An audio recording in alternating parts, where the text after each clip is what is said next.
لو انا دلوقتي مسكت الساين ويف دي وجيت قمت محركة في الاتجاه ده بهذا المقدار، فبدأت من هنا، ايه اللي هيحصل؟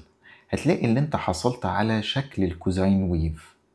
وفعلا الجزء اللي حصل هنا ده كان 90 درجة. الجزء اللي بيبقى ريفلكتد في اللوكيشن بتاع الويف بالشكل اللي احنا لسه متكلمين عنه ده هو الفيز اللي حاصلة هنا دي، اللي هي الفيز انجل اللي هي ب90 درجة.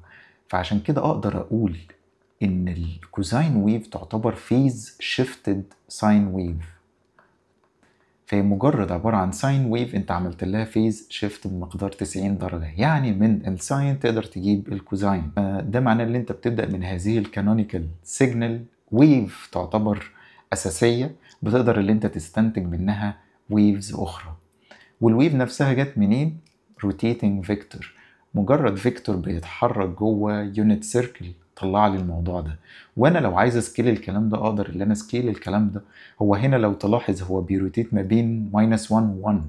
انا لو خليت ده مش يونت فيكتور وبدات ان انا روتيت بفيكتور اللينث بتاعه اكبر، فده معناه ان هو هيطلع لي ويف المينيموم والماكسيموم بتوعها هيكونوا اكبر، الرينج هيكون اكبر. في نفس الوقت تعالى افتكر معايا ساعة لما جبنا الجزء بتاع الانتجريشن واتكلمنا عن الاريا بتاعت شيبس مختلفة، واتكلمنا عن السيركمفرنس مثلا بتاع السيركل اللي هو المحيط بتاع السيركل، ولقينا ان في حاجة لطيفة جدا، اللي انت لو مسكت اي سيركل في الدنيا وتاني المحيط عبارة عن ان انا بترافيرس كده بمشي على الشيب بتاعي من بره، فبشوف اللينث ده الاوتر ده عبارة عن كام، ده السيركمفرنس.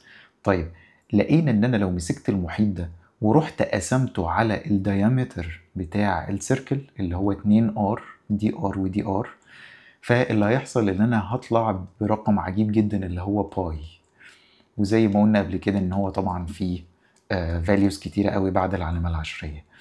طيب اللي يهمني بقى في الحتة دي اللي انا اكلمك عن مفهوم الراديان.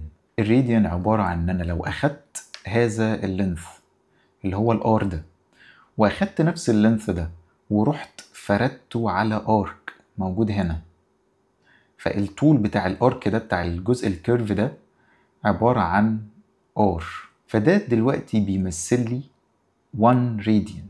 الجزء اللي هنا ده الانجل اللي هنا دي تعتبر 1 راديان. ولو رحت جبت الار دي مرة تانية، مشيت براديان تاني ومشيت براديان تالت، الجزء اللي هيفضل هنا ده بقى هو الجزء اللي بعد العلامة العشرية، لان الجزء اللي هو التلاتة اللي انا مشيت بيه ده كل واحد فيهم بيعبر عن 1 راديان، فالجزء اللي انا مشيته هنا ده يعتبر باي. ولذلك لما بنمشي الجزء ده كله السايكل الكاملة بقول كده ان انا مشيت 2 باي. فانا لما اجي اعبر عن السايكل بتاعتي اللي انا مشيتها بشكل كامل او الدورة الكاملة دي بقول ان هي ب2 باي. فانا دلوقتي اقدر استخدم الراديان كستاندرد. في نفس الوقت تفكر فيها ان 2 باي اللي هي الدورة الكاملة دي لو عايز تحولها لديجريز انت شايف ان هي 360 درجة، فهي 360 درجة. وفي نفس الوقت الباي طبعا ب180. وعايز اقولك على مبدأ كمان مهم جدا، السرعة بتاعة الروتيشن بتاعة هذا الفيكتور هي دي بنطلق عليها الفريكونسي.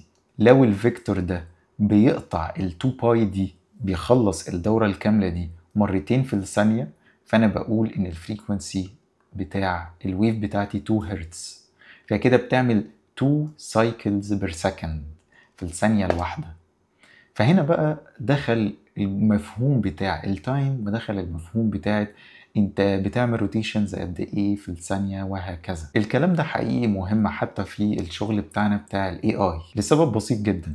لو شفت البيبرز اللي طالعة جديد هتلاقي مثلا بيبر من البيبرز المهمة قوي اسمها attention is all you need، تتكلم عن مبدأ الترانسفورمرز وخلافه اللي طبعا مشهور جدا دلوقتي وليه استخدامات كتيرة زي شات جي بي تي ومودلز تانية كتيرة بتستخدمه. فبتتكلم ان هم استخدموا الساين والكوزاين ويف ودخلوهم مع شغل الاي اي علشان يفيدوهم بشكل لطيف جدا. بس اللي انا بشوفه الحقيقة اللي انت لو جاي من اي فيلد مهم جدا اللي انت تعرف المبادئ الاساسية دي.